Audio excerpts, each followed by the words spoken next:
Bonjour, salut. Bonjour. Ton prénom s'il te plaît. Philippe. Allez Philippe, on peut tenter une expérience ensemble? Avec plaisir. Tu joues sûrement un petit peu aux cartes à la Un maison? petit peu, ouais. Alors ce qu'on va faire, tiens Philippe, je fais un joli éventail pour montrer que tu as des piques, cœurs, traits de carreau, valet, dame, roi et les nombres de Alice. Je pourrais te faire mélanger le paquet, mais pour une question de temps, on va pas le faire. Et je sais que tu me fais entièrement confiance. Hein. Tu parles un petit peu anglais, donc est-ce que tu peux juste me dire stop en anglais s'il te plaît? Stop. Voilà, avec l'accent. Nickel. De là, discrètement tu vas la prendre s'il te plaît, je regarde pas, tu la montres, tu la regardes et tu la montres avec la caméra, que tout le monde puisse avoir le temps de bien la visualiser. Elle te plaît? C'est Parfait. bon. Je te laisse l'insérer à l'endroit qui te fait plaisir, donc Mhm. toujours de préférence dans le jeu, hein. On n'ira pas dans les détails, mais on mélange pas souvent? Ou un tout petit peu quand même? Un petit peu, Allez, voilà. allez. Hein. Ça sert pas à grand chose, mais ça permet de rassurer tout le monde. Hein. Mhm. Voilà, donc ça c'est le mélange à la bonne franquette. Ensuite je vais te faire juste le petit mélange à l'américaine comme on a 2 petits minutes. C'est là, ce qu'on appelle la cascade japonaise. Donc ça sert pas à grand chose, mais ça permet de ventiler le jeu, hein, tout simplement. Et un mélange comme on a 5 petites secondes qui permet de démontrer à tous les cartésiens que toutes les cartes sont imbriquées vraiment les unes sur les autres, à peu près une sur deux. Ça me permet ensuite même de te faire un double éventail pour montrer qu'ils sont vraiment vous voyez, en escalier. C'est bon? Tu as le temps de filmer? Parfait. Ce qui fait que maintenant, le jeu est bel et bien mélangé. Retrouver ta carte dans ce paquet, ce serait beaucoup trop simple. Nous sommes au XXIe siècle. On va utiliser la nouvelle technologie que vous appréciez tous, un iPhone. La particularité de celui-ci, c'est que les Japonais ont rentré une application qui s'appelle un capteur de pensée ultra sensoriel digitalisé. Mhm. Pour que ce soit bien visuel, tu vas tenir avec ta main gauche, s'il te plaît, à l'arrière du téléphone. Voilà. Si tu veux juste mettre ton petit doigt en dessous, comme ça. Voilà, en fait, c'est pour éviter de faire tomber le téléphone. Hein. Je ne te poserai aucune question pour ne pas penser qu'il y a une reconnaissance vocale. Pense seulement à la carte que tu as choisie. Dès que je craquerai des doigts, avec ta main gauche, tu feras juste une petite secousse d'un coup sec. D'accord. Regarde bien, on se met bien à l'écran. Tu es prêt? Attention, vas-y. Parfait, arrête-toi. Et au bout d'un moment, il y a une carte qui s'installe sur le téléphone. Je ne sais pas si vous arrivez à le voir, si je vais faire un gros plan. On voit du trèfle, un roi de trèfle. Est-ce que c'est exact? C'est ça. Bingo. Maintenant, juste pour terminer, pour être sûr que c'est pas le téléphone qui fait tout, parce qu'avec l'iPhone on peut faire des choses tellement magiques déjà.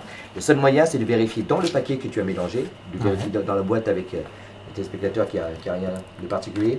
Je vais mettre tout ça à l'intérieur de cette boîte et avec ta main gauche tu vas saisir l'étui par en dessous s'il te plaît. Voilà, serre-le le plus fermement possible pour C'est bien serré. qu'il ne tombe pas. Concentre-toi bien sur la boîte, je claquerai des doigts, tu prendras une bonne inspiration.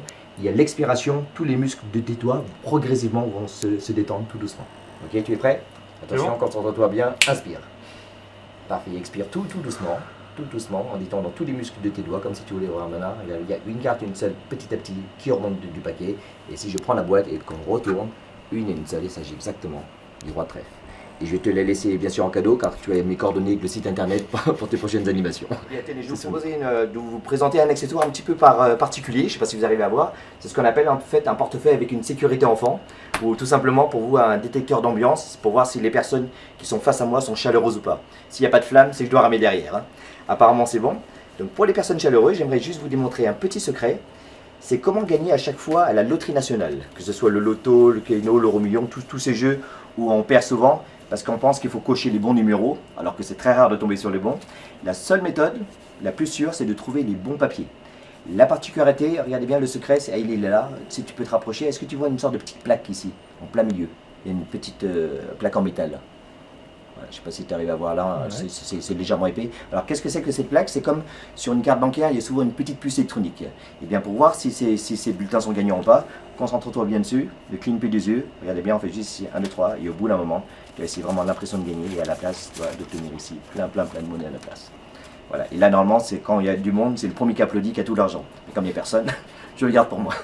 Merci à tous. Et d'ailleurs, je donne souvent des billets, mais vous avez beaucoup plus de valeur que 100 €. C'est pour ça que je prévois toujours donner un billet de 500. C'est une carte de visite en fait qui a beaucoup plus de valeur.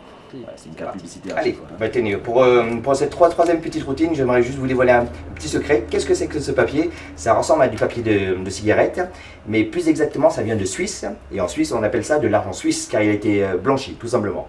Pour vraiment vous prouver que c'est de l'argent suisse, regardez bien, je vais mettre là, que vous voyez bien, avec la petite flamme. Alors peut-être que je vais mettre dans ce sens-là, que vous voyez à la caméra. Je flambe un petit peu le papier, on secoue un tout petit peu, et au bout d'un moment, si on s'arrête, vous avez vraiment ici l'impression de voir un petit morceau de papier, pas n'importe quel papier, car ici j'ai vraiment de francs suisses, c'est ce qu'on appelle, c'est vraiment de 20 € suisses. Je vais vous montrer ici bien recto verso. Hein. Et pour ceux qui posent la question, on peut le faire avec de l'euro aussi. Hein. Maintenant, est-ce que c'est un faux ou un vrai? Vous avez plusieurs méthodes, soit les méthodes avec les lampes à ultraviolet qui vont ressortir les symboliques. Bon, on n'a pas tout le temps ça sur soi. Donc on a une même méthode, c'est de prendre un verre d'eau. Alors il faut d'abord déjà l'enrouler un petit peu comme ceci, hein, pour que ce soit plus pratique à tenir. On prend un verre d'eau, on trempe le billet à l'intérieur. Ici, il sèche aussitôt, ça veut dire que c'est un vrai. Mais parfois, ça prend un petit peu plus de temps. Donc vous avez une méthode beaucoup plus visuelle. En magie, on appelle ça la méthode Maurice, car si on fait ça, vous avez ici l'illusion d'obtenir un poisson rouge, ça veut dire que c'est un véritable petit billet de banque suisse qu'on appelle Momo. Je vous présente. Et il est en forme, hein, pour ceux qui travaillent à l'SPA. Ils sont enrouillés au saké, hein, donc ils tiennent le coup. Et c'est ce qu'on appelle d'ailleurs pour la blague, ce qu'on appelle un PTT chez nous, parce que c'est un poisson tout terrain.